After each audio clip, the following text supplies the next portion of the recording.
кое име го менуваме. Што беше предизвик, што беше повод да го напишете токму овој текст?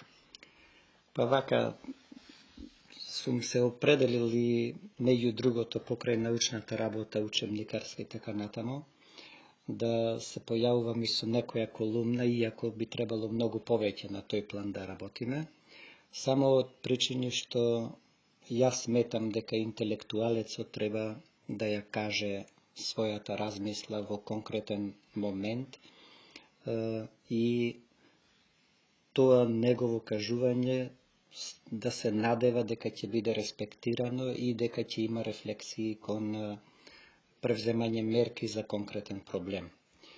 Во контекстот кое име го менуваме, тоа беше од поодамна малку и за жал. 2008 година. Тој медиум го позапушти неоправдано, иако беше многу убаво замислен и имаше убави ефекти од него.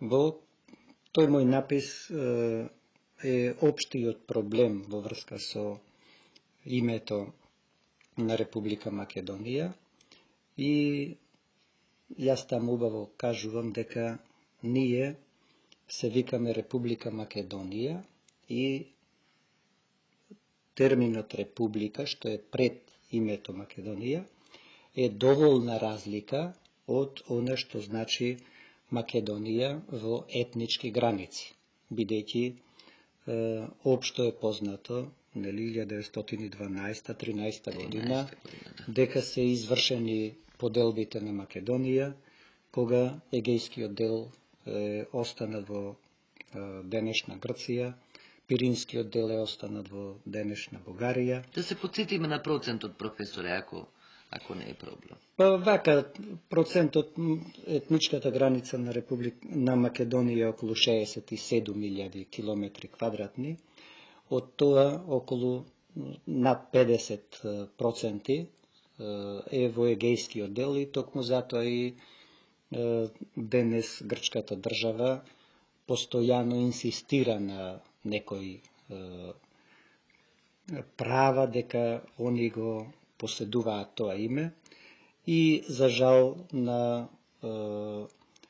македонците по род кои што потекнуваат од егејскиот дел од Македонија, а денес ги има во Австралија, во Америка, во Канада, низ европските држави исто така. Тие емигрираа во дадениот момент токму заради одредени проблеми кои што си ги има во сопствената држава. За разлика од тоа, во ново формираната Југословенска федерација, особено после Втората светска војна, кога имаше поинакви текови на развој на ситуацијата, во Република Македонија македонците се здобија со сите своји права.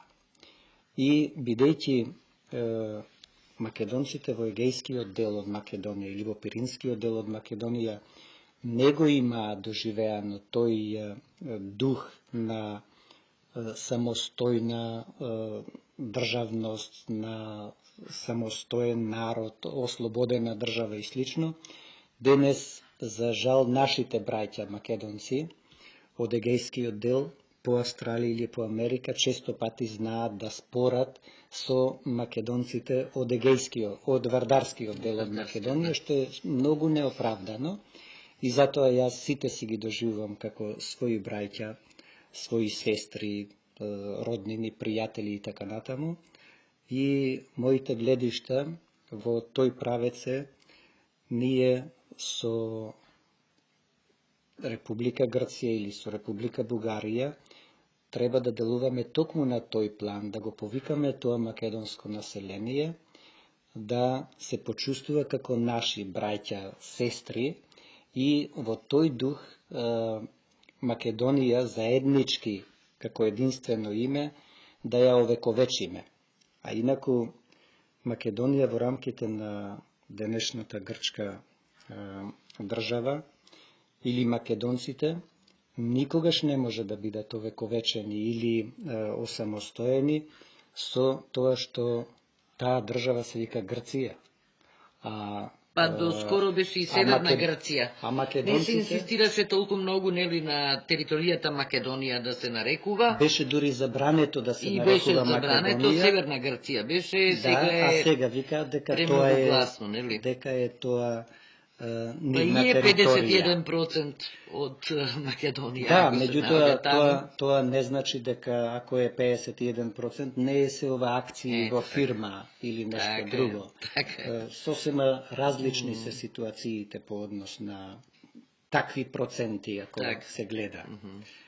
Ма зборот ми е, значи, и самите македонци тамо, нека сигурно ќе разберат дека таа држава била Македонија, тие се македонци, ние сме овде македонци, ние сме добиле во некои општествени прилики поинаков статус, тие тоа не го доживеале и се надевам дека еве и од нашиот разговор ова ќе биде еден поттик за нивната меѓусебна комуникација и меѓусебно почитување и уважување помеѓу населението и од едната и од другата страна на границата.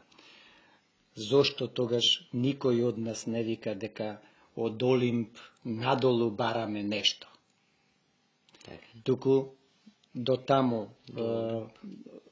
во доразделната линија на, односно сливот на реката Бистрица, Олимп е таа територија, сливот на Места, половината од сливот на Струма, Вардарскиот слив во целина и горното течение на Црн Дрим и Радика. Така, најубавиот дел, јас ќе кажам дека, нели, морето... Цела Македонија е убава. Така е. Зашто има убави луѓе, така, има добри луѓе. Убави и добри, па убави луѓе се тие што имаат добра душа, нели, убава душа. Интересен е уште еден наслов, ќе го прокоментираме, нема да зборуваме, нели, за преговорите или разговори со Грција, на оваа тема има многу експерти кои што ги слушаме секојдневно по медиумите. Само тие стално заговараат преговори, што не му е точно тоа, иако се важат за големи експерти. Така, Значи, вие велите дека треба да се разговара. Има различни, зашто јас како што знам методологија, и то меѓу другото предавам на повисоките тамо студиуми, разговори едно, преговори е друго и на крајот се договори. Така да има некој редослед во случувањето, а овие одма одат во некои понапредни работи, каде што може да бидат штетни. Се прескокнуваат скалила, може да се сопне човек, нели, како велат, и да се падне од скалилото. Именувањето на географските имиња на друг јазик е омаловажување на интегритетот на државата. Ова исто така е еден напис интересен, кој што ги имате вие создадено и презентирано во еден интернет портал. Географски имиња на друг јазик. Вака, значи, географските имиња, спомнавме пред малку, дека се проблематика која што се третира и од одредени тела во рамките на Обединети нации и во одделите што припаѓаат на тие тела во Обединети нации. И низ теориската, и низ практичната работа постојат, значи, 4 аспекти како се именуваат. Значи, има транскриптивен начин, транслитерарен начин, изворен начин и традиционален начин на прикажување на географските имиња на картите. И сега во рамките на секоја држава си има процедура за така наречена стандардизација на географските имиња, која што стандардизација се врши согласно јазикот кој што е официјален и писмото кое што е во официјална употреба во дотичната држава. И секое друго приоѓање кон поинакво третирање на имињата во рамките на таа држава предизвикува посериозен проблем кој што завлегува и во меѓународен проблем, затоа што ние во тој случај на странските држави кои што работат карти, а на кои што карти ќе зафатат и дел од нашата територија или целата наша територија, им правиме забуна. Значи, тогаш тие не ќе знаат дали по ИЗО стандарди да настапуваат, дали според стандардизацијата во Обединети нации што сме направили и така натаму. И затоа е написот така ставен за да му се даде на знаење на некои и од политички кругови и од административно-правни, не знам како да ги наречам, кога си земаат за слобода се и се што да објават во службен весник на државата, само заради задоволување на некакви хирови на некого. Така. И во контекстот на ова, сигурно ќе ви интересира, често пати се случува на територијата на соседните држави, заради подобро разбирање или заради одредени традиционални причини, да се присутни две имења. Едното е официјалното име на државата, а другото име е традиционалното име на народот, како што си го викал тоа име. Типичен е случајот со имињата во егејскиот дел од Македонија, каде што во 2-3 наврати во Грција се изврши преименување во 20-тите години на 20 век, во 40-тите, 50-тите години, кон целосно менување на географските имиња и ние сега сме принудени да ги пишуваме и традиционалните и официјалните. Значи, тоа е и во теоријата и во практиката во картографијата дозволено, се со цел на читателот да му се даде на знаење. И да се сочува на некој начин. Да, за што станува збор, зашто тука има и одредени историски аспекти преку кои што треба посредно да се согледаат ситуациите. Добро, што така размислувате и што така го работите сето ова, бидејќи, нели, историјата се пишува допрва, остануваат генерации и генерации кои што треба да го учат и да не го заборават она што... Така, и се по некој ќе се најде тоа поисправното да го извади на виделина. Така е. И печатењето на македонски карти во странство со далекосежни последици, бидејќи дели оваа програма се следи во странство, зошто мислите дека може да има далекосежни последици ако се печатат овие македонски карти во странство за Македонија? Значи, написот е малку од поодамна, односно уште од непосредното осамостојување на Република Македонија, значи после 90-та година, 92-та.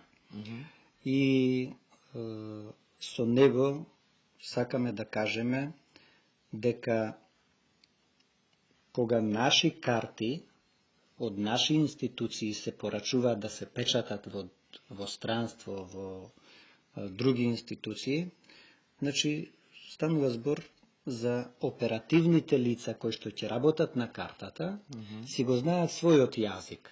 Например, во геокарта во Белград, или во картографија во Софија се печателе, или може би и во Италија. Во процесот на самото работење, операторите и да не сакаат, може да се подкраднат различни додавки, придавки во исписот на имињата и така натаму. И тогаш се создава една како недоволно јасна, недоволно точна представа во заидните генерации и аналитичари на таков стручен материјал. Се создава друг проблем, дека нешто не било во ред, дека некој тенденциозно, зашто има нешто сменило, зашто има и тенденциозни карти во класификацијата, тенденциозно нешто направил, што не е корисно за државата. Тоа беше едната поента да се укаже, а втората поента беше, мислам дека тоа објавувано во едно од војните списанија што ги има армијата на Македонија.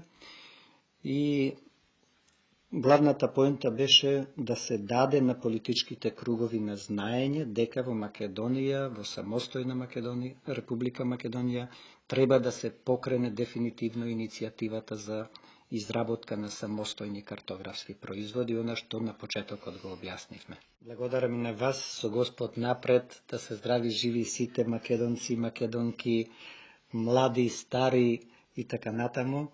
Сите ги поздравувам од се срце, ги сакам и нив и собствената држава и се надеваме нашите возвишени мисли во еден ден ќе бидат остварени.